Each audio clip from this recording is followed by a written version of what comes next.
Hi, everybody. Adam Stern, CEO of Strata SFR for our June monthly update. I swear to God, I meant to do this earlier. I'm literally in the last hours of the last day of the last month of June, and I was kind of finding it hard to know what I was going to talk about.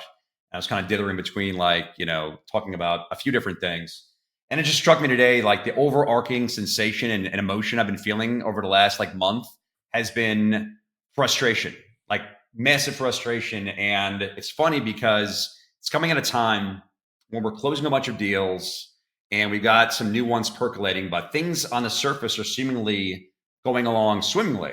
And I've kind of done this to myself time and time again over my career where, when things are going the best on the surface, I'm the most stressed. I feel the most frustration, mainly because I kind of subscribe to this old adage of like, when the time to fix your roof is not when it's about to rain out or after it starts pouring. It's when the sun is shining.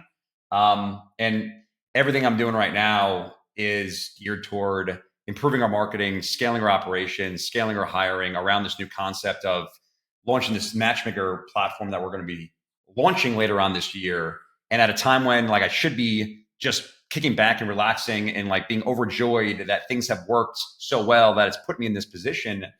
Uh, I feel frustrated as shit, and I'm trying to, get over that and focus on what's in front of me right now. And it's funny for all of you that are buyers and sellers and owners and people we call deal makers, like other brokers and lenders and title companies and the like. I don't think this is a feeling that's particular to me.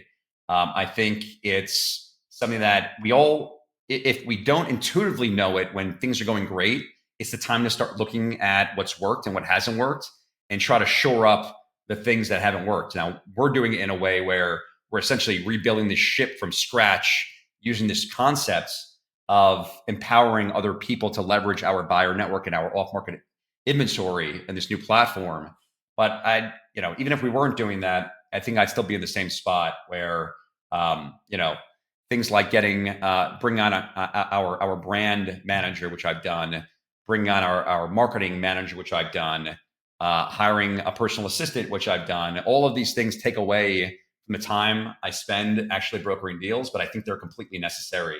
And for those of you kind of in the same boat where you're kind of good in one camp, but you're looking in the other to make sure that the easy times keep on rolling and better times are ahead, I think it's totally natural to feel frustration. And it's kind of like, for me, I'm a poker player. I'm actually better when I'm short stacked because when you're short stacked, you have a very limited amount of options. You can put it all into the middle, or you can make some really big moves with all your chips.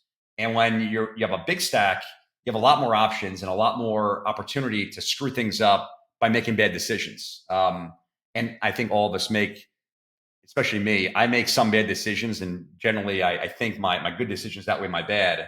But it's always frustrating because, especially when you're doing things like improving your marketing, like we're doing, hiring to make your operations better, trying to scale.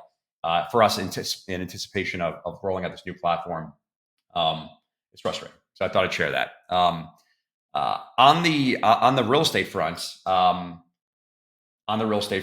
I think there's more opportunistic buyers out there than there ever have been before. It used to be like most of my buyers or most of our buyers were buying programmatically, meaning they are buying in a very specific buy box, and anything in that buy box they take a run at and they want to buy that pertains to area, geography, asset type, yield, return. If all of those things match, then they generally are a player. And I'm finding that not to be the case across all asset classes, like SFR, build for rent, land and lots. We find deals all the time we think would match any number of buyers. And when we find out, when we present those opportunities, they're like, yep, this isn't really the best fit because they're being more cautious about what they pursue. So it just takes a lot more buyer conversations to find the exact right fit. I will say when we find that fit, it fits really, really well. When we find an exact match opportunity where the opportunity is in the right area, it's priced right, it has the right yield, the right cash flow, the right tenant profile, and it's the right timing. It's an opportunistic deal that has a very specific time where it can be transacted on to solve both buyer and seller problem.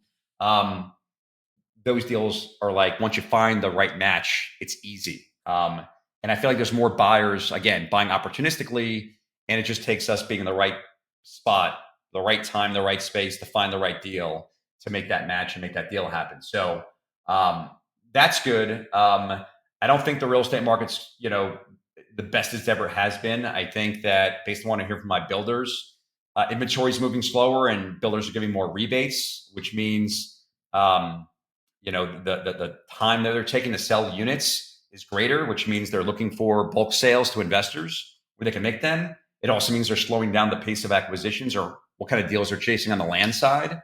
For SFR portfolio owners, like, they have to really figure out how to price it correctly and how to offer the value in terms of pricing, and which equates to cap rate and cash flow at the end of the day.